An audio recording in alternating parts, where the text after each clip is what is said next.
wanted to get you guys caught up on all this concrete work out here because we're getting ready to set up these ladders so we can finish siding the rest of this learning center. I know you guys are excited about that because we sure are. All right. So we got all this actual pad that we're on right here. This is actually going to be used where we're going to collect rain off of this roof. And there's going to be 4 IBC totes right here, and we're going to collect the rainwater into there and have a laundry center out here for Stacy.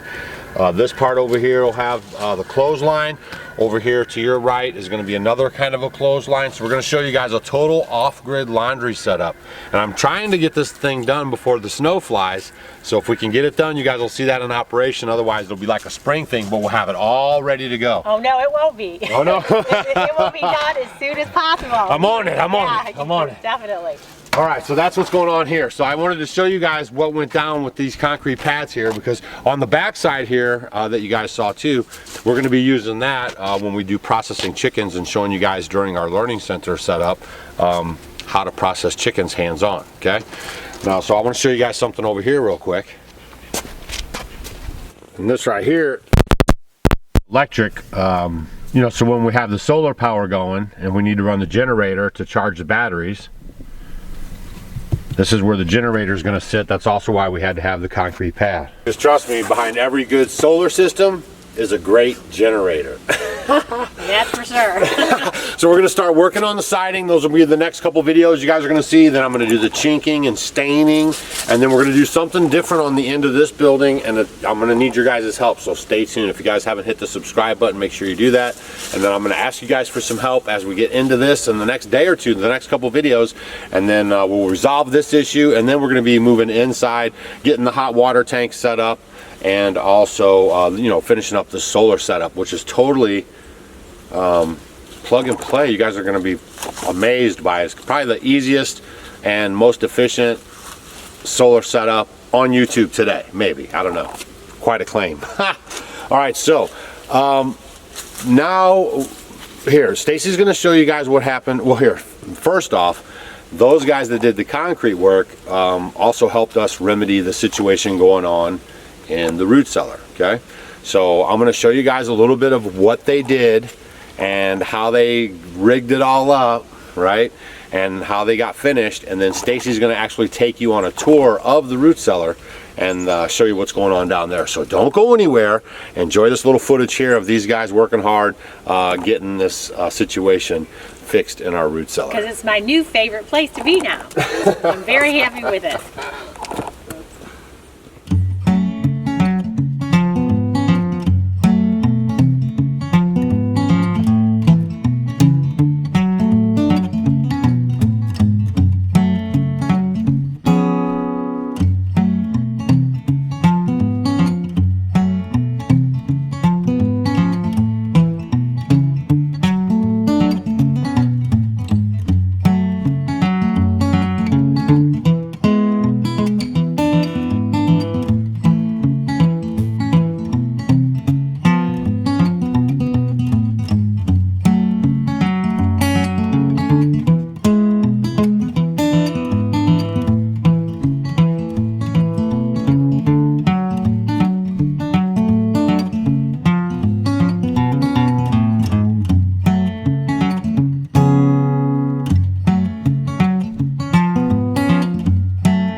come back that way.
All right, now that was some straight up redneck ingenuity right there.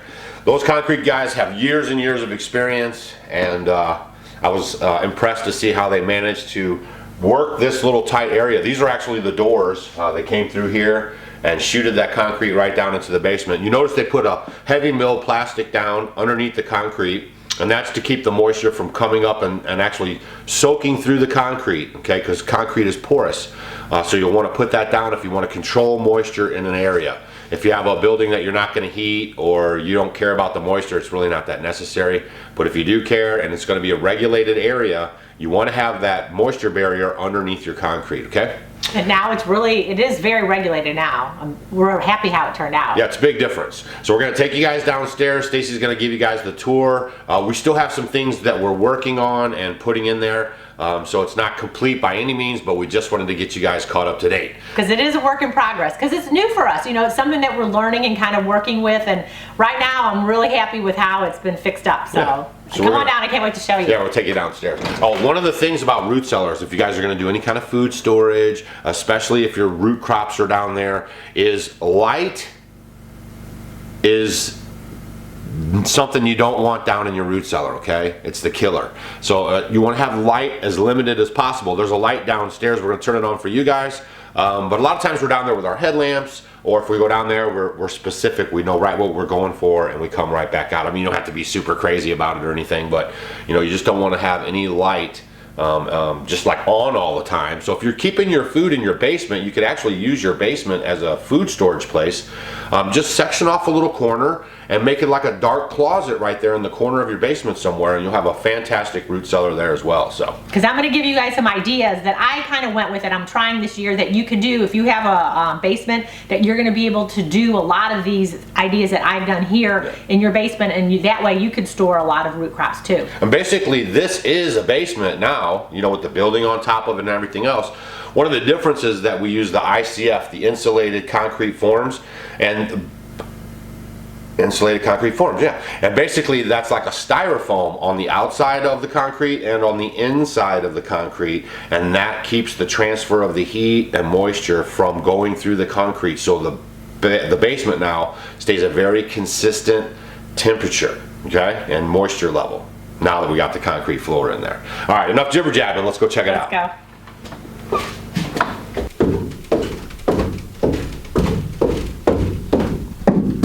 Well, welcome to the root cellar. You guys are finally here. Now you guys know that root cellars have been around a very, very long time, and the purpose for a root cellar is to store your root crops, such as your beets or your turnips or your onions or your potatoes. And for 10 years, Doug and I stored our potatoes upstairs in our log cabin in the bathtub, which wasn't a very good way to store them because we had fluctuating temperatures, and potatoes like it to be cool and dark. So this is a perfect environment for the potatoes. So I wanted to come up with a few different ways to see, since this is our first year storing our root crops down in the root cellar, how we could do it where it would be successful. So I was on the hunt to try to find kind of like, you know, those wooden boxes, like a potato bin that you could put your things in. And I just found, and I'm so happy, it's a child size, I guess a toy chest. So I had gotten that, and then I had also seen that it would, another place that you could store potatoes possibly would be like in a chest of drawers. So I want to show you my few different options that I've come up with, and I'm going to try to store my potatoes, and then I'll keep you guys updated in future videos how it's working. But first of all, I want to show you, this is just a little chest that you can store toys for a child, and I thought this is a great way, so I put a bunch of my Molokai sweet potatoes, the purple sweet potatoes are over here, and then my regular Beauregard sweet potatoes, so I put some of them in there. So that's one option, and it seems to be working good. And then over here I want to show you something else that I did. So here I have my potatoes out, because these are potatoes that I may just go and grab quickly. So I read that you could store and put an apple with the potatoes and it'll help them from sprouting. So hopefully we'll see how that works. I'll let you know on that one. But I also went ahead and put a bunch of potatoes in my burlap sack. So I put a bunch of my bigger sweet potatoes in this bag. So hopefully that'll work good. And then one little rig up that I came up with that I'm really happy with, I had this old little drawer thing. So if you guys in your basement and you want to store your potatoes, if you have an old chest, maybe line it with some newspaper. So I put a bunch of my potatoes, and then I'm just leaving it cracked just a little bit so it gets some airflow. And then I just filled this up with my sweet potatoes just like that. And I think this will be great. And then the last way that I stored my potatoes, let me find it. Here they are.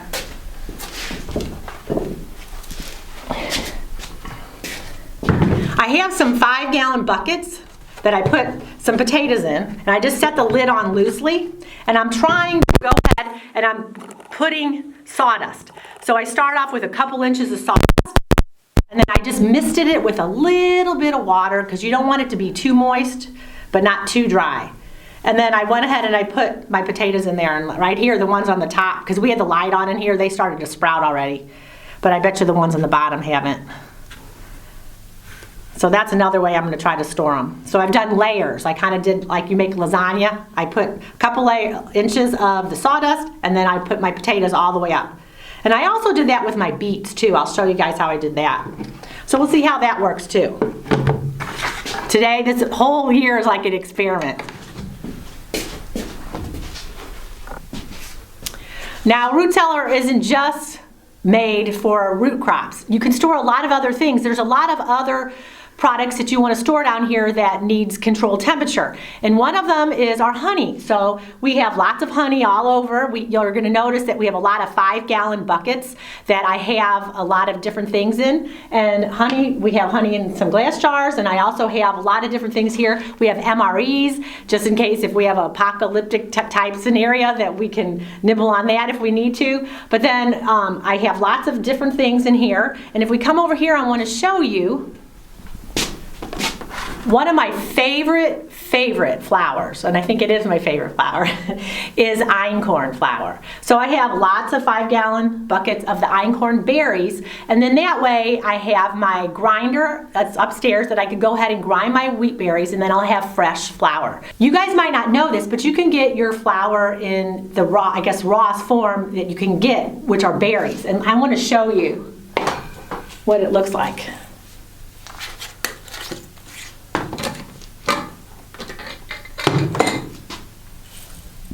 So these are kamut berries, which is a type of wheat, and that's what they look like, okay?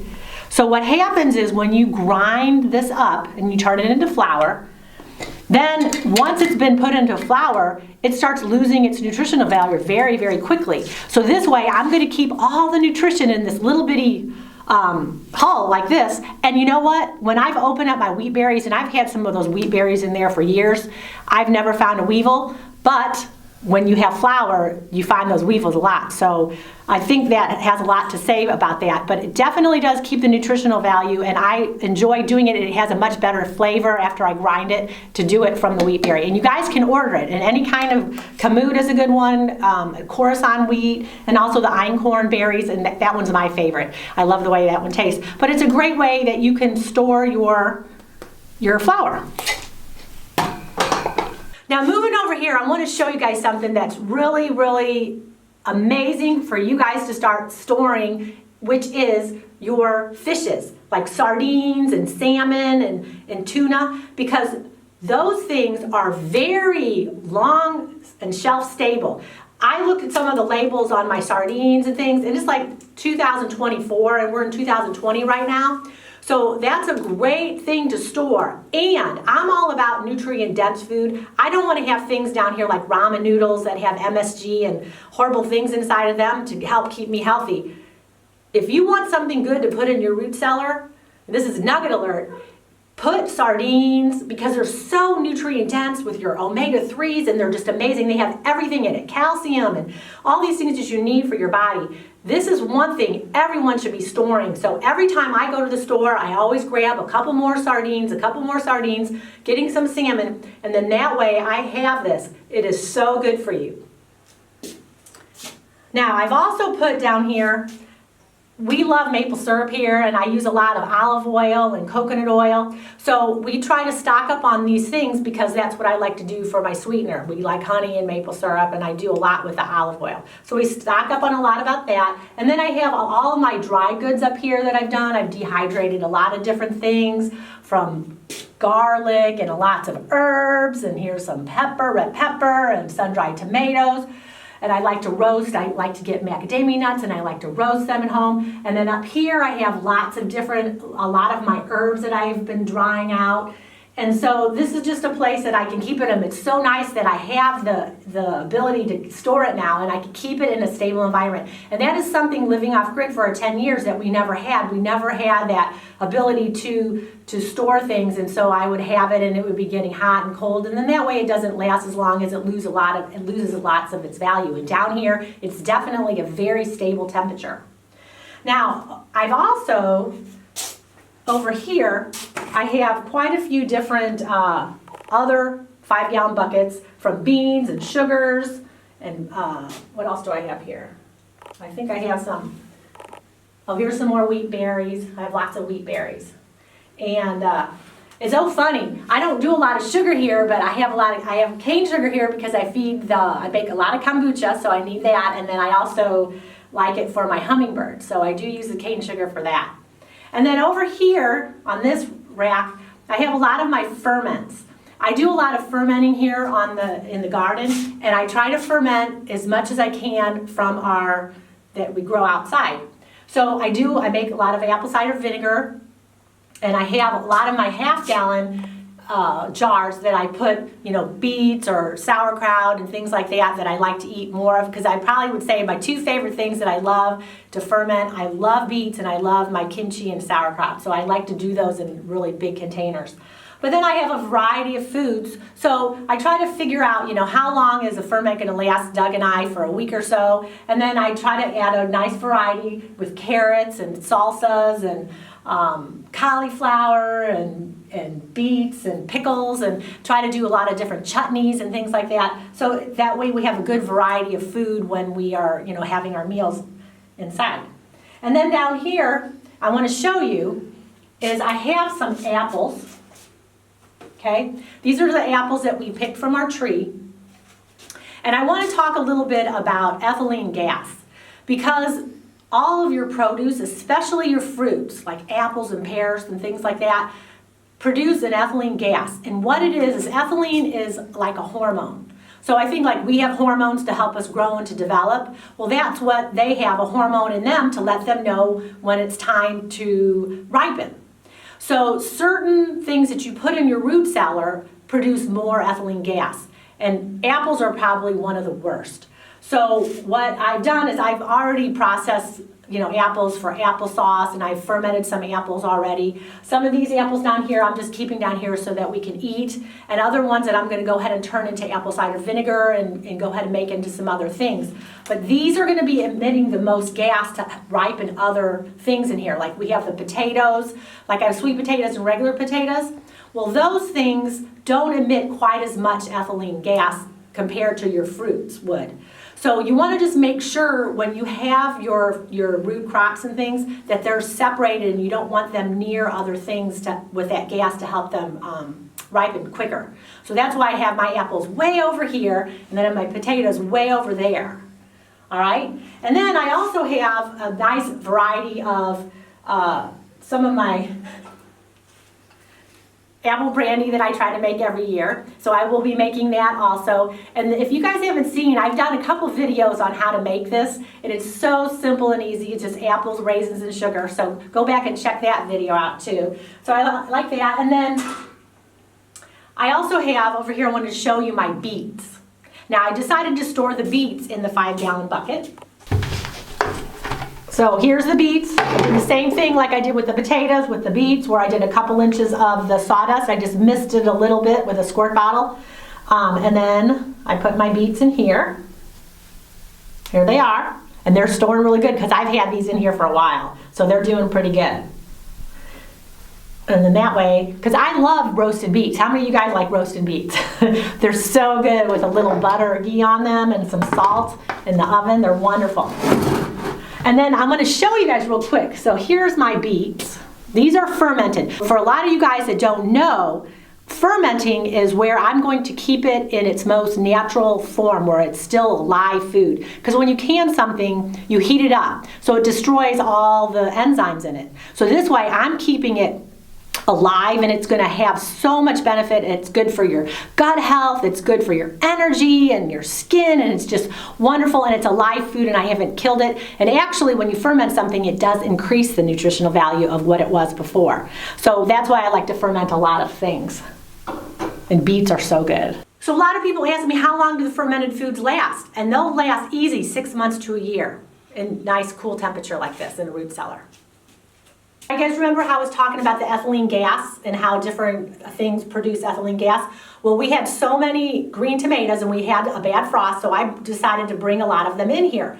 Well, because this was close to the apples, these were really hard and green, and I couldn't believe it. In a matter of just a couple of days, look what happened to all my tomatoes. They ripened up very, very quickly. So now I have enough to make me some salsa, I think, or some tomato sauce, so it's kind of exciting. So and then also green tomatoes do produce some ethylene gas too, that I learned. So this was a good little experiment because they ripened so quickly. And here's another crop that I have is my my cabbage. Love cabbage, and wonderful thing about cabbage, it will last a long time in cold storage, and these have been in here quite a long time. So these are good, and I'll use these later for some sauerkraut. And then if we come right over here, I want to show you my favorite. One of my favorite squashes. This is the Zucchini Ramachanti, and I like to plant this later in the season, and then I get a harvest later on. And this is probably my favorite zucchini. It has such a wonderful flavor and taste, and when you cut it up and I go ahead and use it in stir fries, it stays in a nice form, and it's nice and dense. It doesn't get mushy like a lot of zucchini. So I really like this variety that I got from rareseeds.com. It's one of my favorites, and it's storing really, really well. And then over here, I just kind of have a smorgasbord of lots of different things. I have butternut squash up here, and I think butternut is probably my favorite squash. Leave a comment below what your favorite squash is, because it's just amazing. It has so many different things you can do. It tastes great. And then I love dried fruit. It's wonderful. It's so nutrient dense, and it's so good for you. So I love figs, quinoa I have in here. My favorite chocolate chips, the Enjoy Life chocolate chips. I like these because they're only 2 ingredients. And I store a lot of my seeds down here now. Before, Doug and I had no way to store our seeds with a good stable temperature. It would be hot and cold, hot and cold. And so now I have a place that I can store my seeds, and then that way they'll be viable for many years. And then, of course, everyone needs their canning flats and lids. So everyone should be collecting them because I know it's been really hard to get canning lids and flats this past year. As well as our medicine chest is down here, so I like to make lots of tinctures. Let's see. Oh, and here's a good one, elderberry, good for colds and flus. So I got elderberry, and what else do I have in here? There's some mullein. So, what other ones do I have in here? Nettle. So I have lots of tinctures to help us. And then, as well as I have our garlic. We planted a bunch of hardneck garlic this past year. And then I have my 2 varieties. I have my red and my yellow onions. So that's it for the root cellar. We're really happy with how everything came out, especially with this concrete floor. I'm very, very happy with it. How many of you guys, leave a comment below if you guys are looking into building your own root cellar or you're wanting to get one in the near future. I would love to hear from you guys. Other than that, have an amazing day, and I will see you guys later. Bye.